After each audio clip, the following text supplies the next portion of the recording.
Tajimuddin Talukdar, Hemtabad block কংগ্রেসের সভাপতি।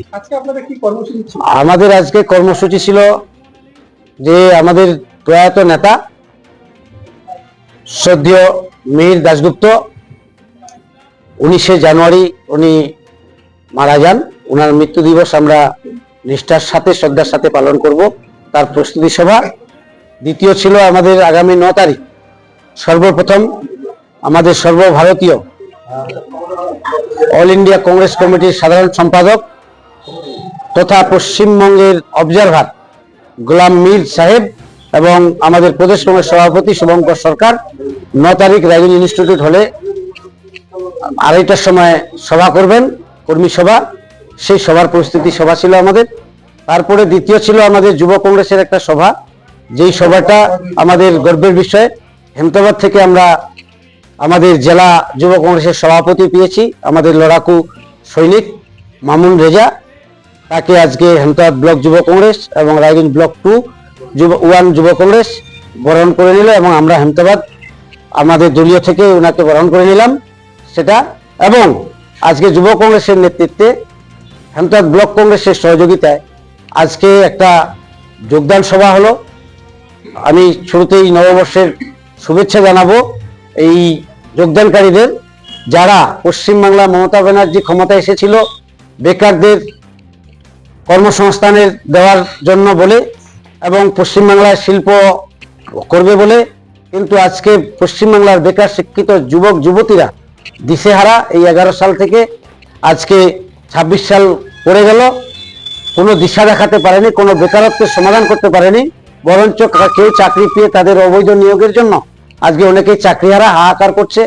সংখ্যালঘুদের দুধের গাই বানিয়ে, যেটা সাচার কমিটির রিপোর্ট দেখিয়ে মমতা ব্যানার্জি ক্ষমতায় এসেছিল, সংখ্যালঘুরা আজকে বুঝতে পেরেছে আজকে মমতা ব্যানার্জির শিল্পের বদলে হচ্ছে মন্দির শিল্প। আজকে শিল্পের বদল শিল্পের জায়গা আজকে শিল্প না করে সেখানে মন্দির করা হচ্ছে এবং তারই সাথে কোথাও মসজিদ বানাচ্ছে। এই মন্দির মসজিদের খেলায় বাংলা আজকে মেতে উঠেছে, যে সম্প্রীতির বাংলা আজকে সাম্প্রদায়িক, আজকে একটা দাঙ্গার পরিস্থিতি বাংলায়। তাই আজকে যুব সমাজ তারা বুঝতে পেরেছে যে আমরা কংগ্রেস ছাড়া কোনো বিকল্প দল নেই যে আমাদের আগামীতে ভবিষ্যৎ সুনিশ্চিত করতে পারে।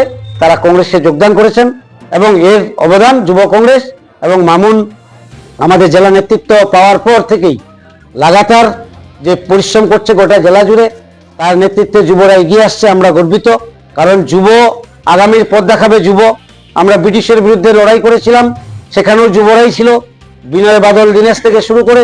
আজকে যুব সমাজ যখন এগিয়ে আসে তখন নিশ্চিত বোঝা যায় যে আমাদের জয় অগ্রণী, আমরা জয়ের দিকে নিশ্চিত এগোচ্ছি এবং শাসক দল আগামী দিনে বাংলা নাস্তানাবুদ হয়ে যাবে, শেষ হয়ে যাবে।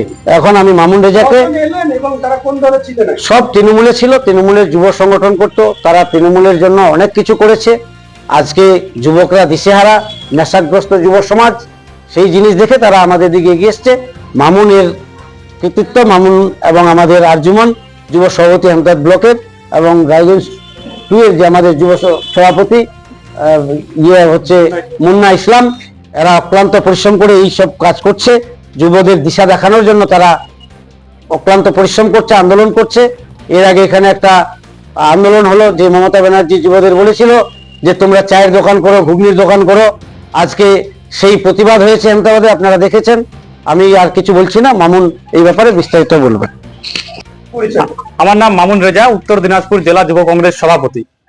আজকে আমাদের এখানটায় অর্থাৎ হেমতাবাদ ব্লক কংগ্রেস কার্যালয়ে, যেটা রঞ্জন নন্দী ভবন নামে আমরা চিনি, এখানটায় রায়গঞ্জ 1 ব্লক, যেটা হেমতাবাদ বিধানসভা কেন্দ্রের আন্ডারেই পড়ে, এবং হেমতাবাদ ব্লক যুব কংগ্রেসের সহযোগিতায় আজকে হেমতাবাদ এবং রায়গঞ্জের সক্রিয় প্রায় 50 জন যুব তৃণমূলের সদস্য নেতৃত্ব জাতীয় কংগ্রেসে আজকে যোগদান করলো, যুব কংগ্রেসে যোগদান করলো।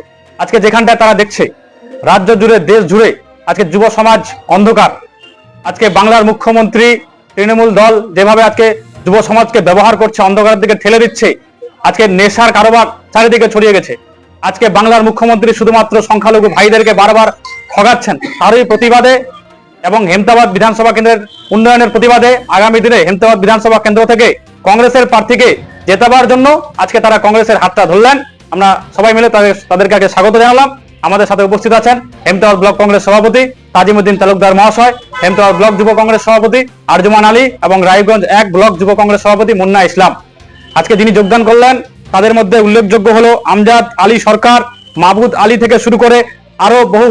আগামী দিনে তাদের নেতৃত্বে হেমতাবাদের 5টা অঞ্চল এবং রায়গঞ্জ 1-এর 7টা অঞ্চল, অর্থাৎ রায়গঞ্জ ব্লকের 1 থেকে 7 যে অঞ্চল আছে, প্রত্যেকটা অঞ্চলে বুথ ভিত্তিক, অঞ্চল ভিত্তিক যোগদান কর্মসূচি এবং আন্দোলন অনুষ্ঠিত হবে। আমি আমজাদ আলী সরকারকে এই বিষয়ে কিছু বলবার জন্য আমি অনুরোধ করছি। আপনার নাম? আমার নাম আমজাদ আলী সরকার। কোন দলে ছিলেন, আজকে কোথায় গেলেন? আমি বিগত প্রায় 10 বছর নাগাদ তৃণমূল কংগ্রেস দলটা করে আসছি। আর আজকের দিনে যা দলের পরিস্থিতি, দলের নীতি আদর্শ কোনোটাই ঠিক নাই। এমনকি দলে যে সমস্ত দায়িত্বপ্রাপ্ত যারা ব্যক্তিরা রয়েছেন তাদের মানে নীতি আদর্শ এবং তাদের যা মতাদর্শের মারফতে যে দল আজকে চলছে, তাতে দলের দিশা বিভ্রান্তিতে চলছে। তাতে সুতরাং সেই বিষয় নিয়ে দেখার পর আজকে আমরা এই সিদ্ধান্ত নিতে বাধ্য হলাম যে যুব সমাজকে যদি আগামী দিনে একটা ভালো সঠিক দিশা দেখাতে হয়, তাহলে আমাদেরকে পর্যাপ্ত পরিমাণে সেই পলিটিক্যাল ব্যাপারে হোক বা যে কোনো বিষয়ের ক্ষেত্রে হোক আমাদেরকে এগিয়ে আসতে হবে। সুতরাং সেই দিক থেকে চিন্তা ভাবনা করে আজকে আমরা কংগ্রেস দলে যোগদান করলাম, যুব কংগ্রেসে। আপনার শখের মোবাইল ফোন অথবা ইলেকট্রনিক্স সরঞ্জাম কেনাকাটার এক ভরসাযোগ্য নাম পাল মোবাইল। উত্তর দিনাজপুরের রায়গঞ্জে অবস্থিত এই পাল মোবাইলে আপনি পাচ্ছেন Vivo, Oppo, Xiaomi, Realme, OnePlus, nothing, Motorola, iPhone সহ সকল নামি দামি কোম্পানির যে কোনো মডেলের মোবাইল। এছাড়াও রয়েছে ওয়ালপুল, এলজি, স্যামসাং, হায়ারের মতো বিশ্বস্ত সকল কোম্পানির TV, fridge, AC, washing machine সহ প্রয়োজনীয় সকল প্রকার ইলেকট্রনিক্স আইটেমের বিপুল সম্ভার। তাহলে আর দেরি কেন? বাজারে সব থেকে সুলভ মূল্যে আপনার পছন্দের মোবাইল ও ইলেকট্রনিক্স সামগ্রী কেনার জন্য আজই চলে আসুন পাল মোবাইলে। ঠিকানা সুভাষগঞ্জ, রায়গঞ্জ, উত্তর দিনাজপুর। বিস্তারিত জানতে যোগাযোগ করুন এই নম্বরে।